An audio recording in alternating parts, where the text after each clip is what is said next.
నమస్తే, నేను సిరి. Hit 3 franchise director ఎవరైతే ఉన్నారో శైలేష్ కొలను గారు అయితే ఒక్కింత సోషల్ మీడియా మీద తను ఆవేదన వ్యక్తం చేస్తున్నట్టే అనిపిస్తుంది. ఎందుకంటే ఎంతో కష్టపడి దర్శకులు అయితే కొన్ని ఎలిమెంట్స్ అంటే ఆ సినిమాలో పెట్టినవి ఏవైతే కీ పాయింట్స్, కీ రోల్స్ ఎవరైతే ప్లే చేస్తూ ఉంటారో వాళ్ళ గురించి ముందే పబ్లిక్కి చెప్పడం, ఇలాంటివన్నీ కూడా చేసేస్తున్నారు. చాలా కష్టాన్ని దోచుకుంటున్నారు అన్నట్టుగా తను మాట్లాడడం జరిగింది. ఇంతకు అసలు ఏం జరిగింది, ఎందుకు శైలేష్ గారు ఇలా మాట్లాడాల్సి వచ్చింది అనేది మనకు తెలియజేయడానికి మనతో పాటు ఉన్నారు ప్రముఖ సీనియర్ జర్నలిస్ట్ యజ్ఞమూర్తి గారు. నమస్కారం సార్. నమస్తే శ్రీ. సార్, ఇప్పుడు చూస్తుంటే హిట్ 3 నెక్స్ట్ మంత్ రాబోతుంది, కానీ ఈ లోపే సోషల్ మీడియాలో ఆ సినిమాలో ఉన్న మెయిన్ ట్విస్ట్ అనుకోవచ్చు, అది సినిమాకి ఒక అదే ఊపిరి అనుకోవాలి. అలాంటి ఒక ట్విస్ట్ని సోషల్ మీడియాలో ఈ సినిమాలో ఇది ఉందంట, అది ఉందంట అని చెప్పారు అని చెప్పేసి శైలేష్ గారు అయితే ఒక ఇంత ఆవేదన వ్యక్తం చేస్తున్నారు. అసలు ఏం జరిగింది, ఇదే జరిగింది, ఇంకేదన్నా జరిగి ఉందంటారు అసలు? హిట్కి సంబంధించినటువంటి ఒక క్లైమాక్స్కి సంబంధించిన ఒక అంశం ఉంటుంది. సో నెక్స్ట్ ఇన్స్టాల్మెంట్లో ఎవరు హీరోగా చేయబోతున్నారో వాళ్ళు అక్కడ కనిపిస్తారు అనేది. అట్లా చూసుకున్నప్పుడు మనం హిట్ 2లో నాని కనిపించాడు. యాక్చువల్గా నాని కనిపించక మనకి నాని కనిపిస్తాడు అనే విషయం ముందే లీక్ అయింది, ఈ సినిమాలో నానే ఉన్నాడంట అని. అంటే హిట్ 3లో తనే హీరోగా వస్తాడు అనే విషయం ముందు నుంచే లీక్ అయ్యింది. అది దానికి తగ్గట్టుగా ఆడియన్స్ కూడా ఓకే ఎప్పుడు వస్తాడో, ఎప్పుడు చూద్దాం అని చెప్పేసి ఎదురు చూశారు. క్లైమాక్స్లో వచ్చాడు. సో నెక్స్ట్ తనే హీరో అని కన్ఫామ్ అయిపోయింది. సినిమా వచ్చిన తర్వాత ఓకే నెక్స్ట్ ఇన్స్టాల్మెంట్లో తనే ఉంటాడు అనేది అర్థమైపోయింది. ఇప్పుడు మే 1న ఈ 3rd ఇన్స్టాల్మెంట్ హిట్లో ఉన్నటువంటి 3వ అధ్యాయం అనుకోవాలి. అలాగే 3వ హీరో విశ్వక్సేను, అడ్విశేష్, ఇప్పుడు నాని. సో మరి ఇప్పుడు ఇదే ఫ్రాంచైజీల్లో నెక్స్ట్ ఇన్స్టాల్మెంట్ 4th ఇన్స్టాల్మెంట్లో హీరో ఎవరు ఉంటారు అని కొద్ది కాలంగా ఒక ఆసక్తికరమైనటువంటి చర్చ నడుస్తుంది. క్లైమాక్స్లో ఏ హీరో కనిపిస్తాడు, ఎవరు ఏంటి అనేది. అయితే ఇప్పుడు రీసెంట్గా ఏమైంది, ఆ హీరో ఎవరో రివీల్ చేస్తూ కొంతమంది తమ సోషల్ మీడియా హ్యాండిల్స్ ద్వారా ఆ హీరో పేరు బయట పెట్టేశారు. సో దాంతో ఏంటంటే ఓకే ఇతను చేస్తున్నాడా, అయితే నెక్స్ట్ హిట్ 4లో హీరో అతనైనా అనేటువంటి విషయం చాలా బయటకు పొక్కేసింది అనమాట. ఇది అంటే ప్రత్యేకంగా ఈ విషయాన్ని చెప్పకుండా దీని మీద దర్శకుడైనటువంటి శైలేష్ కొలను ఒక ఆవేదన వ్యక్తం చేశాడు. అతను తన సోషల్ మీడియా హ్యాండిల్లో అంటే జర్నలిజం అనేది ఒకప్పుడు వేరే రకంగా ఉండేది, చాలా బాగా ఉండేది. అంటే ఏ విషయాలు మనం బయటికి చెప్పాలి ఒక సినిమా గురించి, ఏ సినిమాలు బయటికి చెప్పకూడదు అనేటువంటి విచక్షణ అప్పటి జర్నలిస్టులో ఉండేది. దానికి తగ్గట్లుగా వాళ్ళు రాసి ఆ సినిమా మీద ఇంట్రెస్ట్ని ఆడియన్స్లో, అలాగే ఏదైనా చదివే పత్రికలు ఉండేవి, అప్పుడు సినిమా పత్రికలు ఉండేవి, ఆ పత్రికల్లో ఆ కథనాలు రాసి వాటి మీద మరింత క్యూరియాసిటీని పెంచేవాళ్ళు జర్నలిస్టులు. కానీ ఇప్పుడు చాలా ఆ పోకళ్ళు మారిపోయాయి. అన్నీ ముందుగా మేమే సమాచారం ఇచ్చేయాలనేటువంటి ఆతృతలో సినిమాకి సంబంధించినటువంటి కొన్ని అంశాలని వాళ్ళు ముందే రివీల్ చేస్తున్నారు. ఇది చాలా బాధాకరమైనటువంటి విషయం. మా టీం మొత్తం ఎంతకాలం పడిన శ్రమనంతా కూడా వీళ్ళు అలా దోచేస్తున్నారు. ఇది మమ్మల్నే కాదు, ఏదైతే ఆడియన్స్ నేరుగా ఎక్స్పీరియన్స్ చేయాలనుకుంటామో మేము ఆ ఆడియన్స్కు వాళ్ళ సంబంధించినటువంటి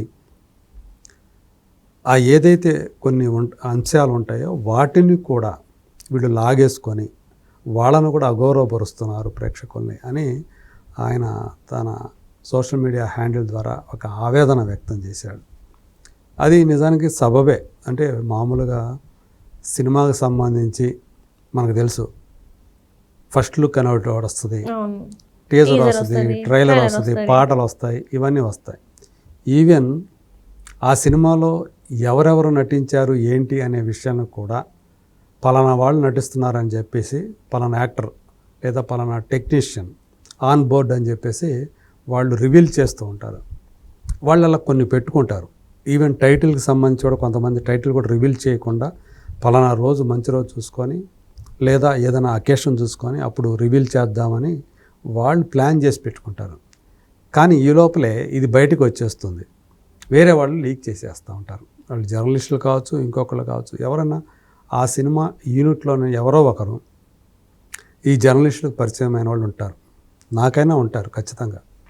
సో అట్లా వాళ్ళ దగ్గర నుంచి ఏదో మాటల మధ్యలో పలానా టైటిల్స్ అనుకుంటున్నారు, లేదా పలానా వాళ్ళు నటిస్తున్నారు, ఇప్పుడు దాకా బయట పెట్టలేదు, చెప్పలేదు అని ఇట్లాంటి విషయాలు చెప్పినప్పుడు, ఆ సినిమాకి సంబంధించినటువంటి కొన్ని అంశాలను పంచుకున్నప్పుడు వీళ్ళు ఈ విషయాన్ని మనం చెప్తే మనకి సోషల్ మీడియాలో పరపతి పెరుగుతుంది, మన ఫాలోయర్స్ పెరుగుతారు అనే ఉద్దేశంతో వాటిని లీక్ చేసేస్తారు. ఇలా అంటే వాళ్ళని కూడా మనం తప్పు పట్టడం లేదు, ఇవాళ అదే పోకడ ఉంది. అందుకని ఇప్పుడు మీరు ఏది ప్లాన్ చేసుకున్నా మీ ప్లాన్కి అనుగుణంగా ఏది జరిగే పరిస్థితి ఈ సోషల్ మీడియా యుగంలో లేదు. ఫస్ట్ ఆఫ్ ఆల్ మేకర్స్ తెలుసుకోవాల్సిన విషయం అదే, సినిమా మేకర్స్, డైరెక్టర్లు కానీ ఎవరైనా కానీ.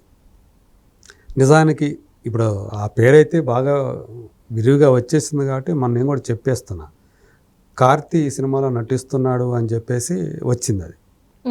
దాంతో కార్తీ హిట్ 4లో నటిస్తున్నాడు అనమాట అని కూడా చాలామంది రాసుకొచ్చేసారు.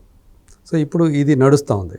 దీనికి సంబంధించి సీనియర్ జర్నలిస్టులు కూడా కొంతమంది ప్రశ్నించారు, నువ్వెందుకు ఈ విషయం ఇలా చెప్పావంటే, నాకు కావాలంటే చెక్ చేసుకోండి, నాకంటే ముందే కొంతమంది దీన్ని బయట పెట్టారు, ఫోటోలతో సహా పెట్టారు, నేనే ఇంకా లేటుగా పెట్టాను అన్నట్లుగా ఆయన మాట్లాడుతూ ఉన్నాడు. సో ఇలా జరుగుతూ ఉంది. దీని మీద వాళ్ళందరూ కూడా ఒక రకంగా చెప్పాలంటే దీన్ని నిజంగా తప్పు పట్టాలంటే తప్పు పట్టడం కూడా సబబు కాదేమని అనిపిస్తుంది. ఎందుకంటే ఇవాళ ఏ విషయం బయటకు వచ్చినా తెలిసినా అది వెంటనే బయట పెట్టాలనే ఆతృత అందరిలో ఉంది, మనం బయట పెట్టాలని. గతంలో ఎలా ఉండేదంటే ఎవరన్నా ఏసైనా సినిమాలో నటిస్తూ ఉంటే వాళ్ళు బయటకు పెట్టకపోయినా, సినిమా సంబంధించిన యూనిట్ బయట పెట్టకపోయినా జర్నలిస్టులు బయట పెట్టేసేవాళ్ళు. గతంలో కూడా ఉండేది అది. తర్వాత వాళ్ళు అయ్యా ఎందుకు ఇది రాశారు మీరు, మేము మీడియాకి అంటే అప్పుడు మీడియా అనే పదం లేదు, ప్రెస్కి మేమే ఇద్దామని చెప్పేసి ఒక మంచి రోజు చూసుకొని పలానా రోజు పలానా పండుగ వస్తుంది కదా, ఆ సందర్భంగా రివీల్ చేద్దామని మేము అనుకున్నాం, ఈ లోపల మీరు బయట పెట్టేశారు అని అలా జర్నలిస్టుతో చెప్పే సందర్భాలు ఉన్నాయి. ఇది మొదటి నుంచి ఉన్నదే. అందుకని జర్నలిస్టులు కూడా, జర్నలిజం అంటే అదే, అప్పుడు దాకా బయటికి చెప్పని విషయాన్ని వీళ్ళు బయట పెట్టేస్తాం, అదే కదా తెలుసుకొని బయట పెట్టడమే కదా జర్నలిజం అంటే.